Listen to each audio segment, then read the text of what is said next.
नहीं होगी। तो ये धर्म होता है तपस्या। तपस्या माने अपने लक्ष्य की प्राप्ति के लिए कष्ट सहने की आदत। हम सत्संग करने को तो बहुत इच्छुक हैं, परंतु अगर हमारे एयर कंडीशन हाल में ही आके कोई सत्संग करा दे तब तो बहुत मजा रहेगा।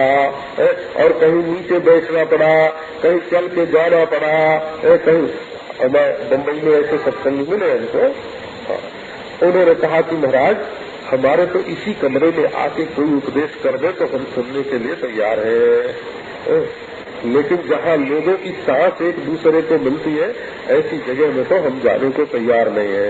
इसका मतलब हुआ सत्संग की इच्छा नहीं है। वो तो एक बार हमको एक सेठ ने कहा था, वो मुंबई की बात नहीं है, दूसरी जगह की है ना।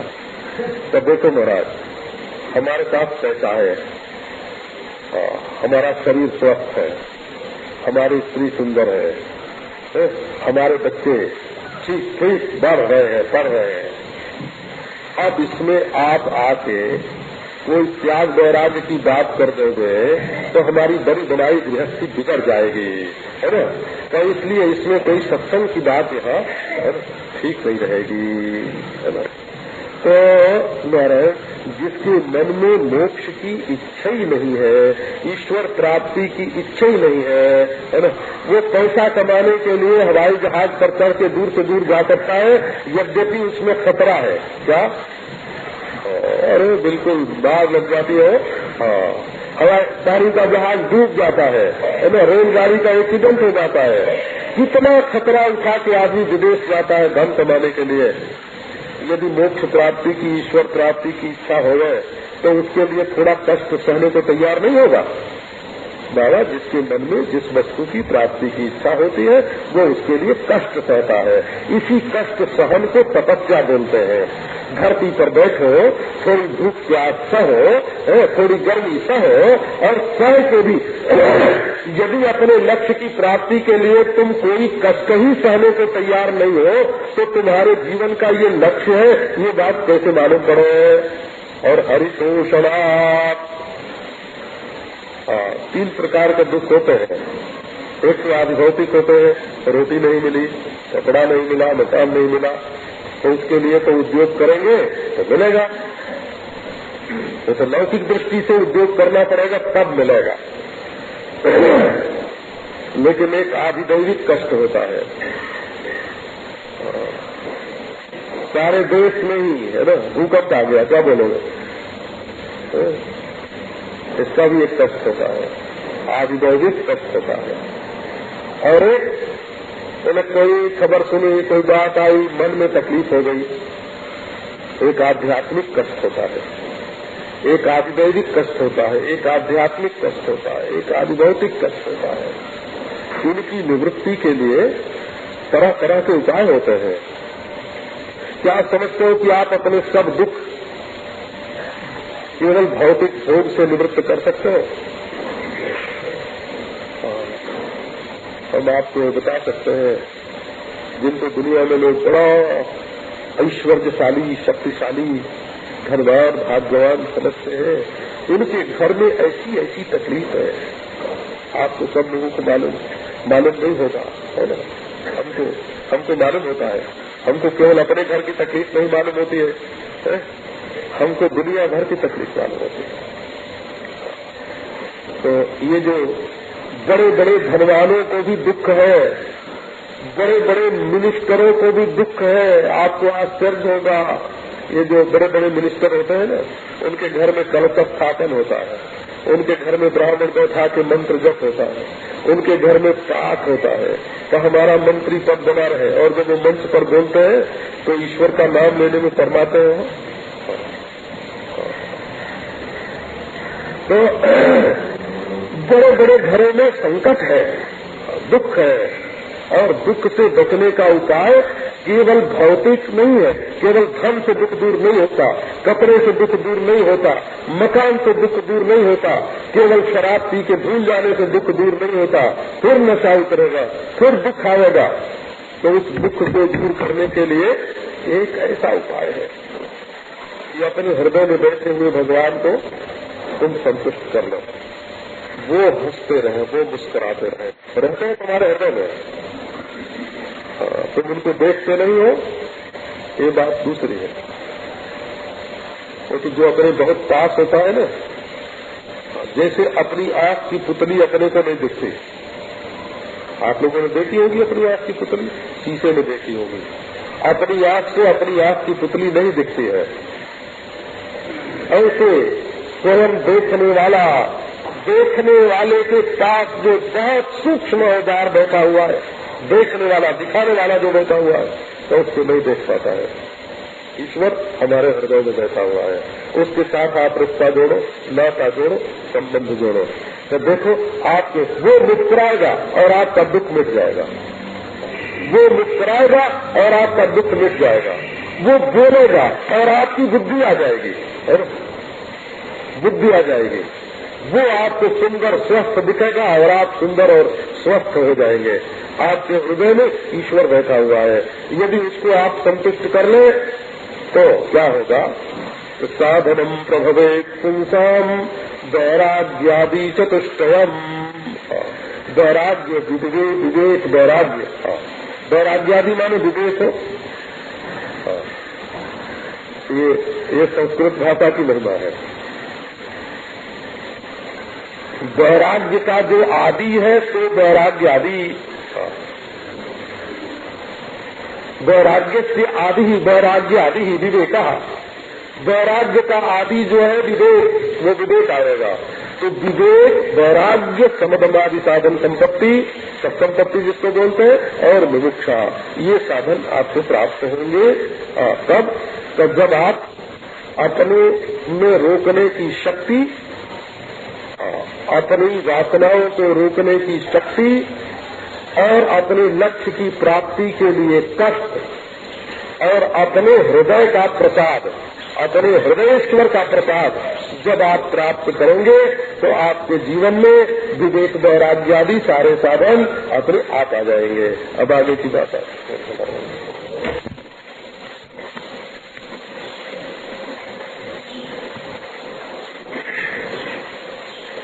प्रश्न ये है कि हमारे जीवन में विवेक, वैराग्य आदि साधन संपत्ति किस प्रकार उदय हो।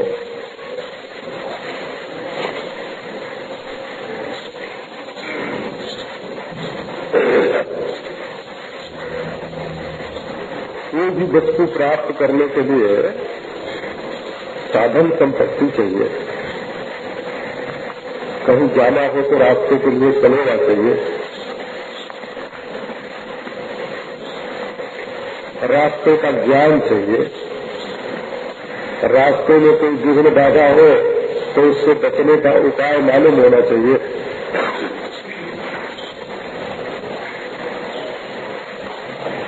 कहाँ पहुंचना है तो ये भी मालूम होना चाहिए।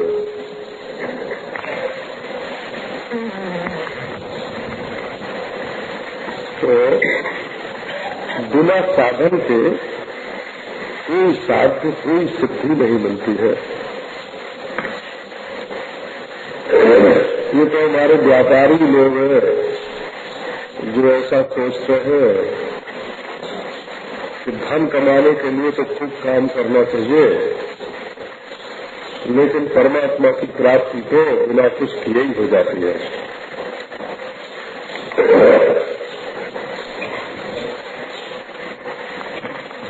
तो एक आपको उसकी बात सुनाता हूँ। धर्मेण तपसा हरिशोषणा। अपने धर्म का पालन करो, तपस्या करो और भगवान को संतुष्ट करो। तो एक सज्जन अभी आए थोड़े दिन पहले, और वो तो समझो दूसरी वेशभूषा में रहते हैं, टाई वाई लगाते हैं और एकदम जैसे कोई विलायतता ही रहने वाला हो।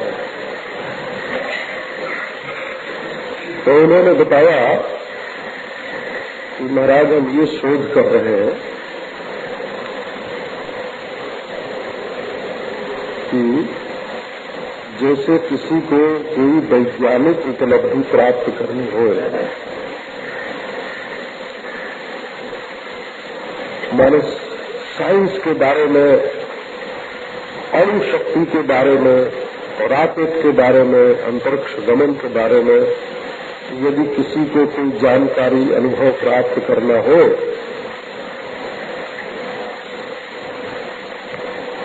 तो उसको राग द्वेष से बचना जरूरी है कि नहीं है? यदि वो किसी की मोहब्बत में मुब्तला हो जाएगा,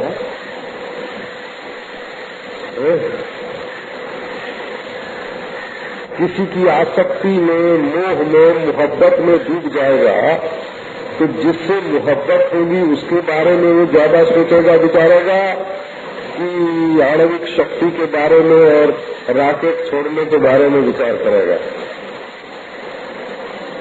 तो हमने ये देखा है कि यदि हम किसी से गाली गलौज करके, मारपीट करके, दुश्मनी करके और फिर भौतिक विज्ञान की बात भी सोचने विचारने के लिए बैठे हैं तो हमारे दिमाग में ठीक नहीं आती है।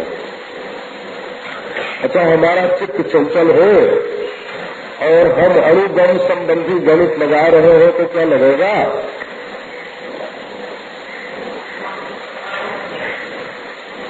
मनुष्य धन कमाने की युक्ति करना चाहता है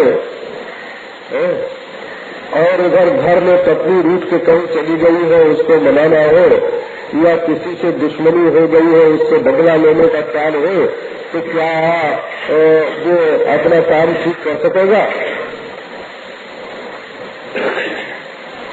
तो जैसे सांसारिक वस्तु की प्राप्ति के लिए या उसमें सिद्धि प्राप्त करने के लिए, लाभ प्राप्त करने के लिए और बातों की ओर से मन हटाना जरूरी है, इसी प्रकार ईश्वर के मार्ग में चलने के लिए भी और बातों की ओर से दृढ़ राग और दृढ़ द्वेष, मोह, इनसे छूटना जरूरी है। अच्छा, आप अपना नित्य कर्म न करें, लघुशंका लगी हो न जाए, शौच लगाओ न जाए, स्नान न करे, चाय न पिए और बैठ जाए आणविक शक्ति का, आणविक ऊर्जा का अनुसंधान करने के लिए बैठ जाए, तो क्या आपकी चित्तवृत्ति इसमें लगेगी? तो भाई, जब किसी को कोई वस्तु प्राप्त करना होता है तो उसको अपने नित्य कर्म पहले ठीक कर लेना चाहिए और हानि लाभ के बारे में भी थोड़ा अपने मन को बराबर कर लेना चाहिए। और एक बात और है,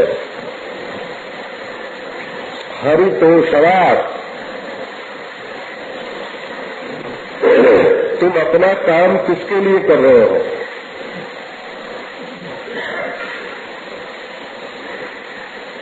हमको तो केवल हमारी श्रीमती जी को प्रसन्न करना है। तो क्या करोगे कि उनके लिए तुम साड़ी का बंदोबस्त ठीक करोगे, उनके लिए वस्त्राभूषण का प्रबंध ठीक करोगे, तुम कोई जगत के मूल में विद्यमान तत्व का अनुसंधान नहीं कर सकोगे। हरितोषणात् का अर्थ ये है कि सबके हृदय में विराजमान और सबका मूल कारक और सबके अंदर व्याप्त जो ईश्वर है, उसको संतुष्ट करने के लिए यदि तुम काम करोगे तो राग द्वेष से मुक्त होकर के करोगे। तो कस्मै देवाय हविषा विधेम, तुम जो काम कर रहे हो वो किसके लिए? बोले जिससे सारी सृष्टि का भला हो उसके लिए, जो सारी सृष्टि में मौजूद है उसके लिए। हम ईश्वर को प्रसन्न करने के लिए अपना काम करते हैं। एक दिन एक सज्जन ने पूछा कि महाराज हिंदू धर्म में बड़ी गड़बड़ी है, ये समझना बड़ा मुश्किल है कि क्या खाए और क्या न खाए। कहीं कहीं जमीन में पैदा हुआ जो कंद है उसको खाना तो पाप बता देते हैं, और प्राणी के शरीर में से निकली हुई जो चीज है उसको खाने योग्य बता देते हैं। आप देखो क्या हिंदू धर्म में क्या गड़बड़ी है। हमारी तो अकल ही काम नहीं करती कि क्या खाए क्या न खाए।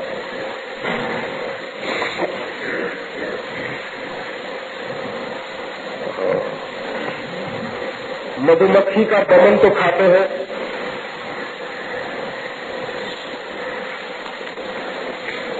कौवे का जूठा फल में मुंह मार देता है, खा लेते हैं। तो देखो हमने कहा देखो तुमको हम सीधी सादी बात बताते हैं, जब कोई चीज तुम्हें खाने को मिले तो ये विचार कर लो कि ये भगवान को भोग लगाने योग्य है कि नहीं। हरितोषणार्थ हरितोषणार्थ। यदि उस वस्तु का ईश्वर को भोग न लगता हो तो समझो कि तुम्हारे खाने योग्य नहीं है।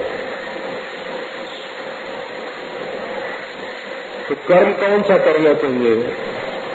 और विश्वास हो कि ये कर्म करने से समष्टि अंतर्यामी परमेश्वर हमारे ऊपर प्रसन्न होगा। भोग कौन सा करना चाहिए?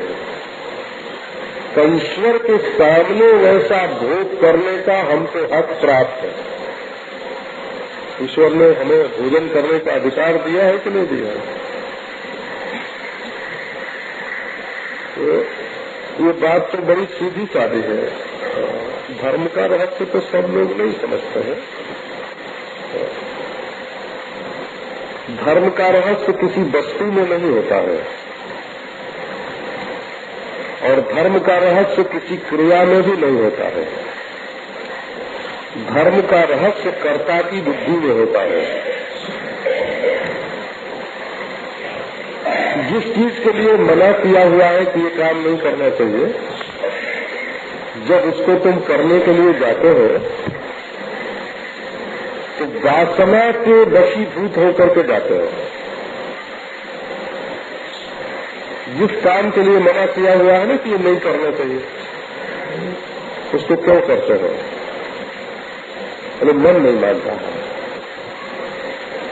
तो तुम अपने बुजुर्गों का जो विधि निषेध है, आदेश है, उसको तो नहीं मानते हो और अपने मन का हुक्म मानते हो।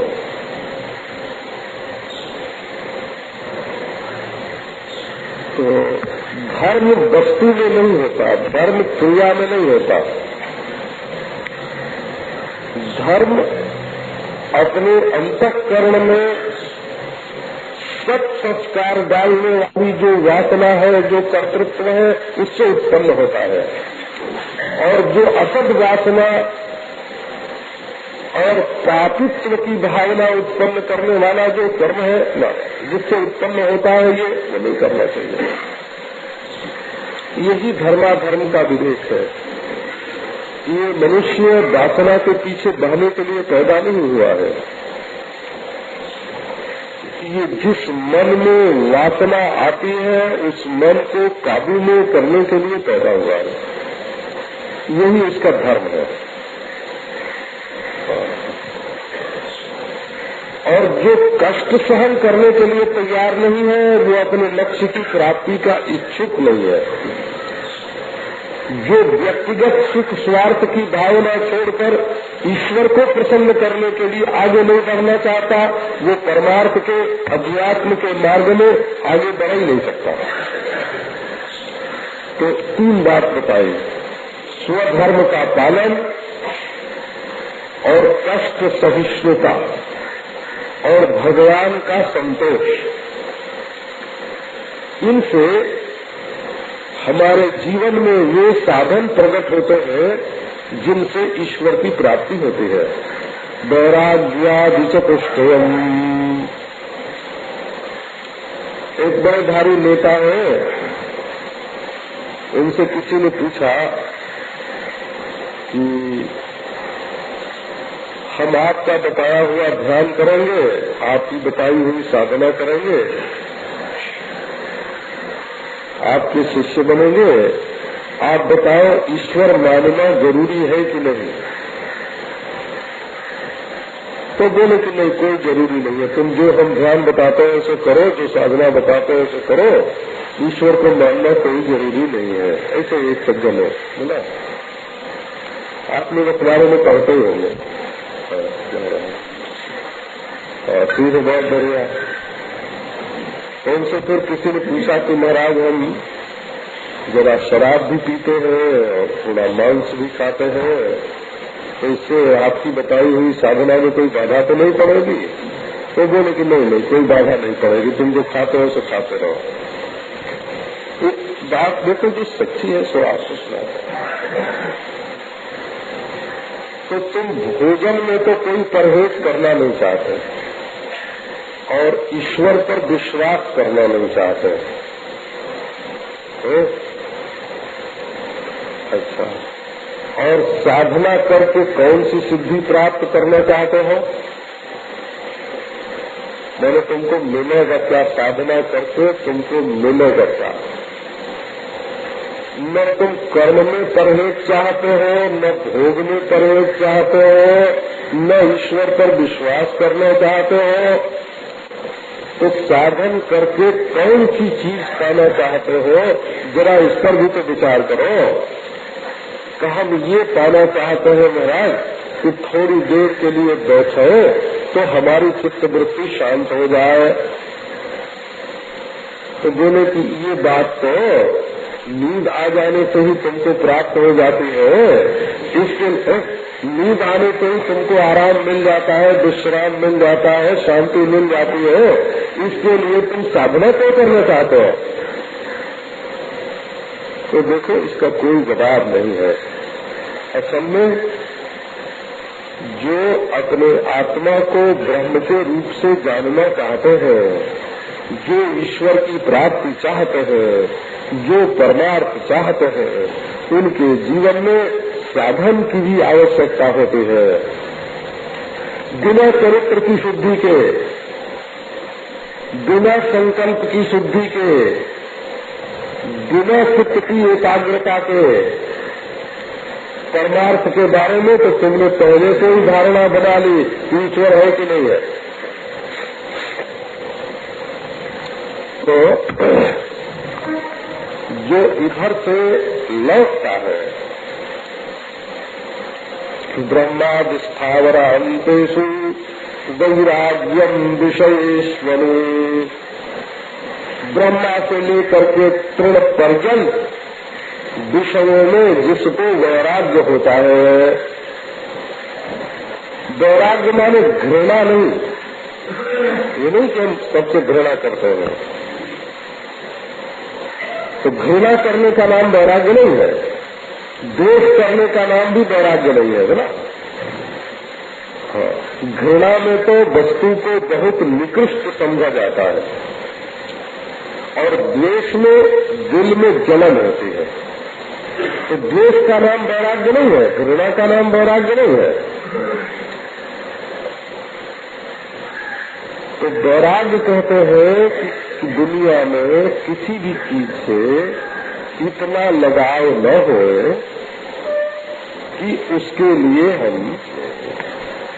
अपने आत्मा को, ईश्वर को भूल जाए।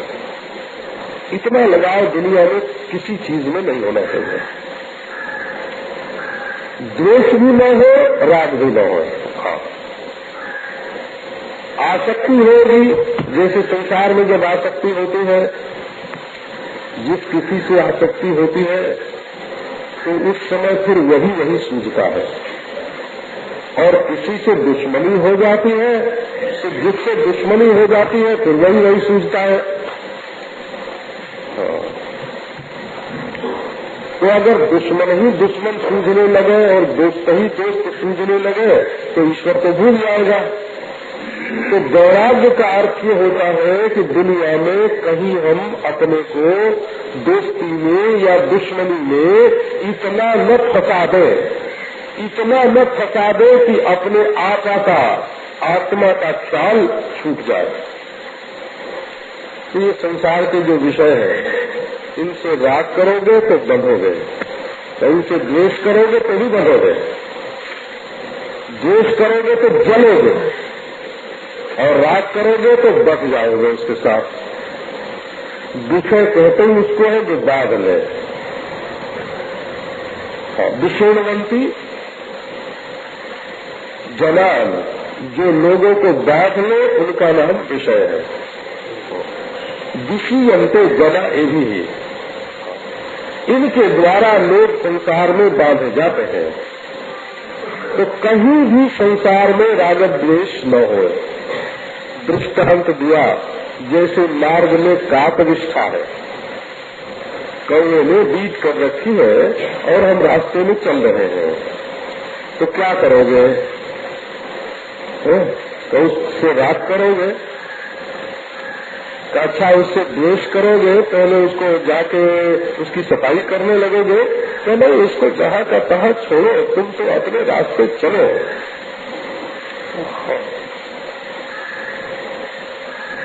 तो ये ऐसा वर्णन करते हैं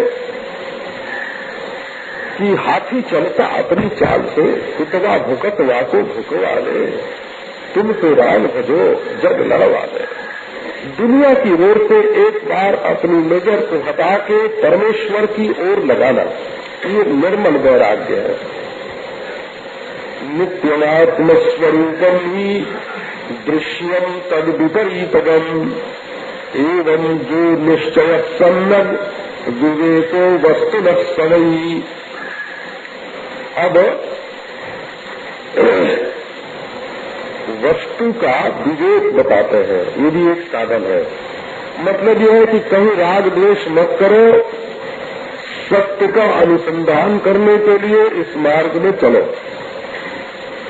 अब विवेक बताते हैं। विवेक क्या होता है? विवेक ऐसा होता है जैसे तिल्ली और चावल, काले तिल और चावल एक में मिल गए हो, तो चावल को अलग कर दिया और तिल को अलग कर दिया, तो इसको संस्कृत भाषा में विवेक बोलेंगे। विवेक माने दो चीज एक में मिल गई हो, बालू के कण और सोने के कण एक में मिल गए हो, तो बालू के कण से सोने के कण को अलग कर लेना, इसका नाम विवेक है। विचिर पृथक भावे विवेचनम विवेका। विचिर धातु पृथक भाव के अर्थ में है, अलग करने के अर्थ में है। तो जहाँ जो चीज मिल गई है वहाँ से उसको अलग कर लेना, इसका नाम विवेचन है। विवेचन को ही विवेक कहते हैं। इसका अभिप्राय है कि जो मैं है ना, हमारा मैं, वो यह के साथ मिल गया है। एक चीज होती है यह, जैसे फूल है, फूल क्या है? तो यह है। तो एक मैं है। मैं कौन है? तो जो आंख के रास्ते से देखता है, फूल को देख रहा है, तो देखने वाला मैं है और देखा जाने वाला यह है। तो जो मैं है वो यह नहीं है, और जो यह है सो मैं नहीं है। जो खड़ा है तो देखने वाला नहीं है, और जो देखने वाला है तो खड़ा नहीं है। इस अलगाव को बोलते हैं विवेक।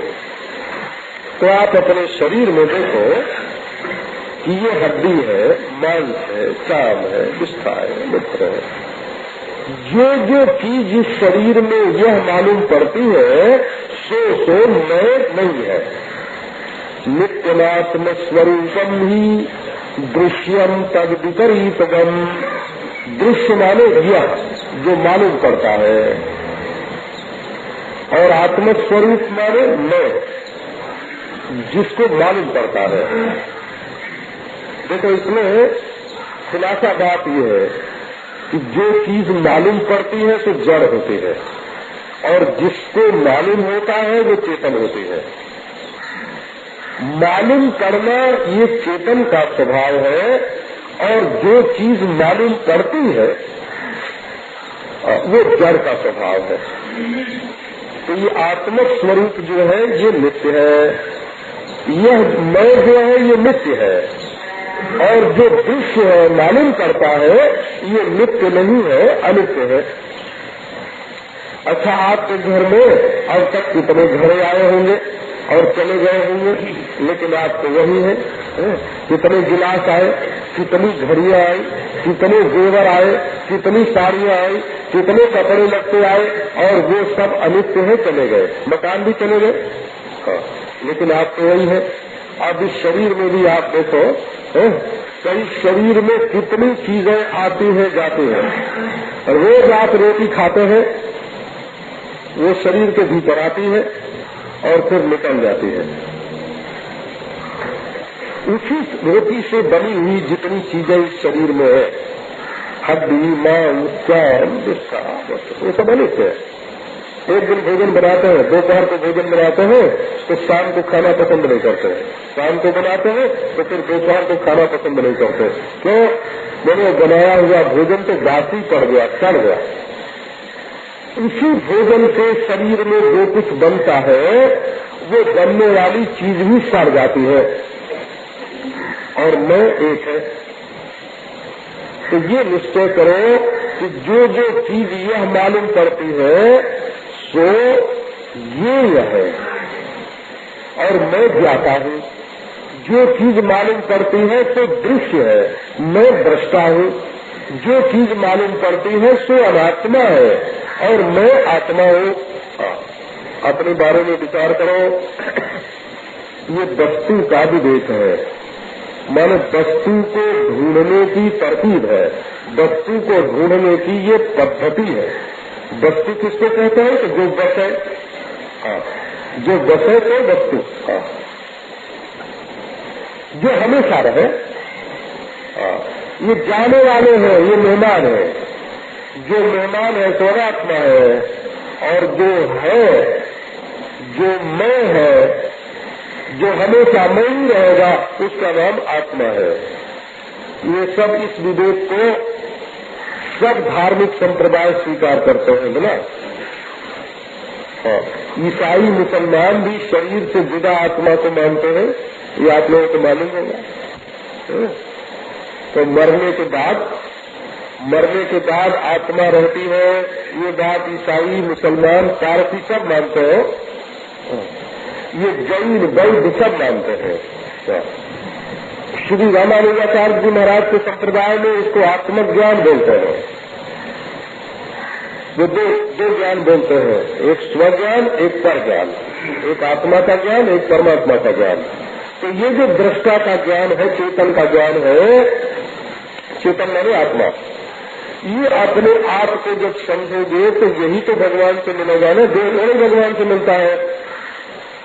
तो इसके लिए विवेक करना जरूरी है। श्री रामानुजाचार्य, श्री मध्वाचार्य, श्री वल्लभाचार्य, श्री निम्बारकाचार्य, श्री चैतन्य महाप्रभु, भास्कराचार्य, विज्ञान भिक्षु, न्याय दर्शन, वैशेषिक दर्शन, सांख्य दर्शन, योग दर्शन, मीमांसा दर्शन, वेदांत दर्शन, ये बात सब मानते हैं कि अपना जो आत्मा है वो इस देह से जुदा है। ये देह नहीं था तब भी आत्मा था, और ये देह नहीं रहेगा तब भी आत्मा रहेगा। जो लोग पुनर्जन्म मानते हैं उनके मत में भी देह से अलग है आत्मा। जो स्वर्ग नरक मानते हैं उनके मत में भी देह से अलग है आत्मा। जो लोग भूत प्रेत मानते हैं और उनके मत में भी देह से अलग है आत्मा। तो ये अपने आप को देह समझना ये अविवेक है, ये मूर्खता है। और अपने को देह से न्यारा समझना, अपने को देह से न्यारा समझना ये विवेक है।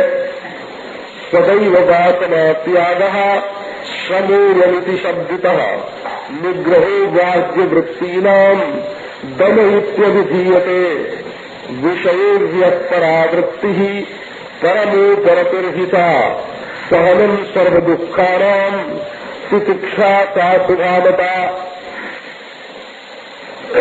तो एक हुआ विवेक और एक हुआ वैराग्य। अब शांति, शम। शम का अर्थ है कि मन में काम क्रोध आदि दोष जो है वो ना आए,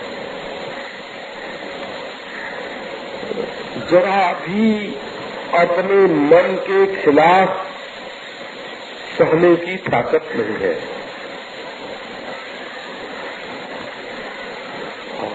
एक महात्मा ने कहा कि बिल्कुल मन में क्रोध आया ही नहीं, ये तो पत्थर की पहचान है। पत्थर तो बिल्कुल नहीं आता है, लेकिन क्रोध आ जाए और आने पर भी मुंह से गाली न निकले, किसी को मारे नहीं, उसका तिरस्कार न करे, उसका अनुभव न करे, मन में आए हुए गुस्से को कार्यान्वित न होने दे, तो ये मनुष्य का लक्षण है ना, ये मनुष्य का है। आया पर उसको जाने दो, है ना, उसको रोको मत। तो अब मन में शांति आ गई, तो शांति के बारे में आप ये समझो, काम आता है ना, मन में काम आता है, तो काम तो एक तूफान है, वो आदमी को उड़ा के ले जाता है।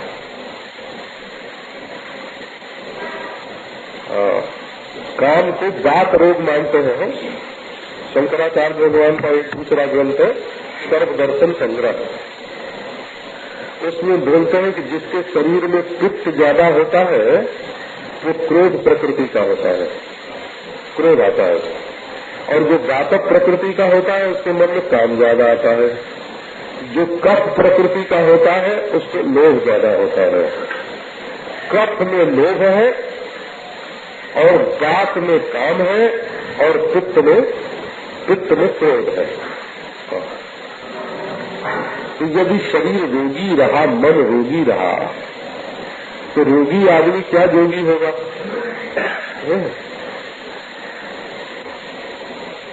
तो वासना का त्याग होना चाहिए। अब उसके लिए देखो शांति, मतलब तुम्हारा स्वरूप समझो प्रेममय रसमय है। तुम्हारे स्वरूप की तीन विशेषता है। एक तो उसमें किसी के अनिष्ट की कारणता नहीं है। आप सीधे सीधे वेदांत का बिल्कुल व्यावहारिक रूप आपको वेदांत का लब्बो लगा आपको सुनाता हूं। आप किसी के अनिष्ट के कारण नहीं है। न आप अपना अनुभव करें न दूसरे का अनुभव करें। अनजान में भी अनुभव न हो, है ना, ये आनंद स्वरूप आप है।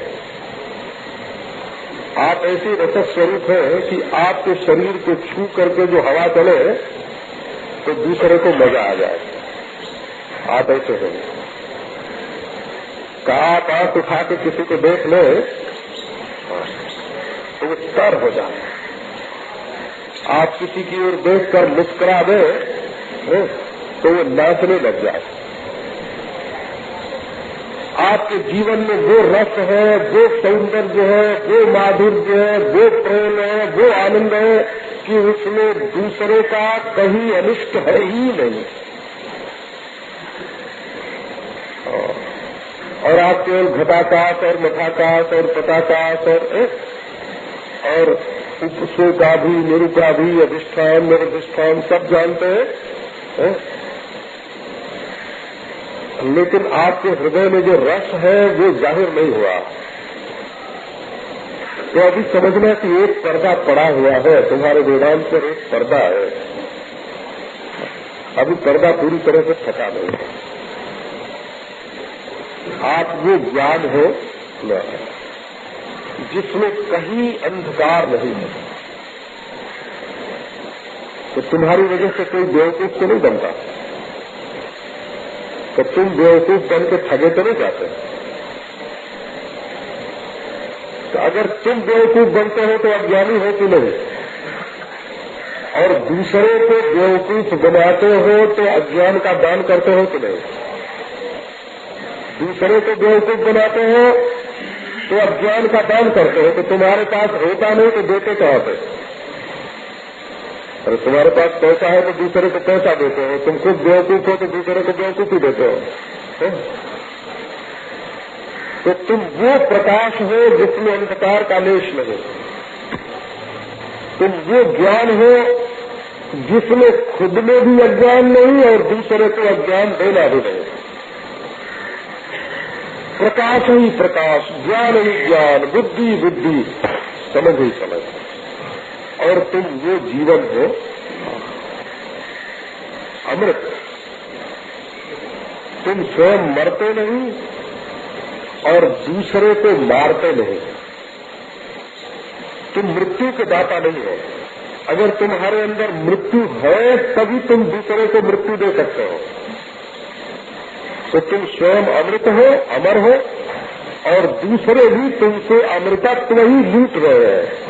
तुम स्वयं प्रकाश हो और दूसरे तुमसे प्रकाश लूट रहे हैं, ले रहे हैं।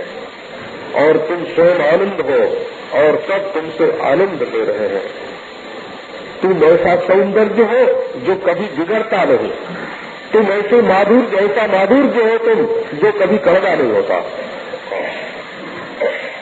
तुम ऐसे सौकुमार्य हो जो कभी कठोर नहीं होता।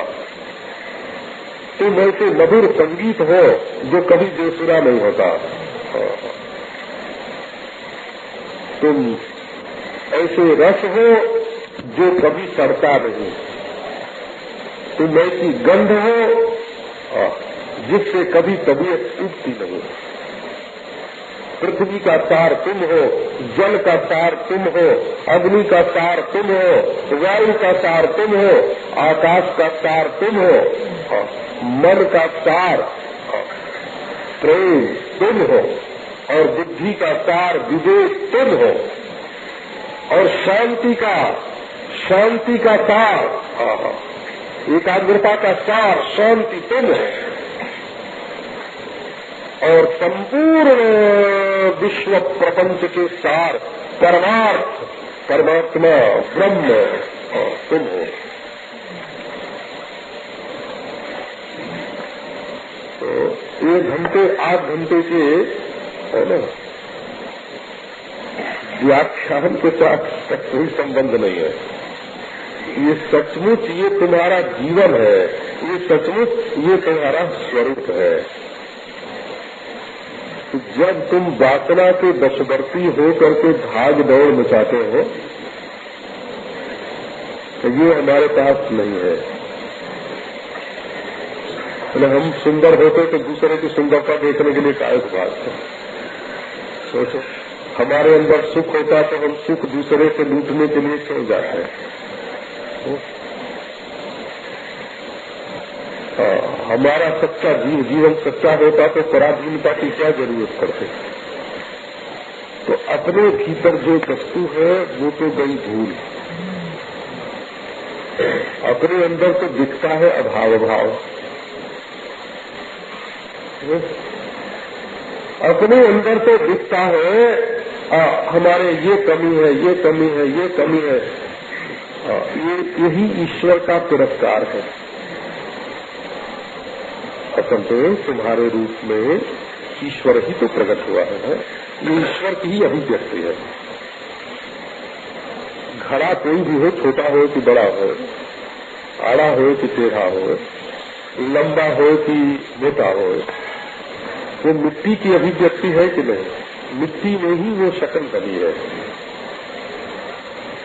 तो प्राणी कोई भी हो या वस्तु कोई भी हो, वो ईश्वर की ही अभिव्यक्ति है। उसमें जो ईश्वरता है उसको पहचानते क्यों नहीं? अच्छा, तरंग छोटा हो कि बड़ा हो, बुलबुला छोटा हो कि बड़ा हो, दूध छोटी हो कि बड़ी हो, वो है तो पानी में। तो तुम पानी पने को छोड़ करके उसकी शकल छोटी है कि बड़ी है ये क्यों देखते हो? अपने आप को बिना देखे दूसरे को देखने के लिए जाते हैं और दुख पाते हैं। तो वेदांत ये कहता है कि तुम दूसरों को सुंदर देखने, सुखी देखने, है ना, कहिए इसके पास बड़ा सुख है, सुख का खजाना है, चलो हम भी लूट जाओ। अपने घर का पहले क्यों नहीं देख लेते हैं? तो अपने में अभाव के बोध से वासना की उत्पत्ति होती है। तो असल में अपने में अभाव का बोध नहीं है, अभाव की भ्रांति है, क्योंकि ये विपरीत बोध है, उल्टा बोध है।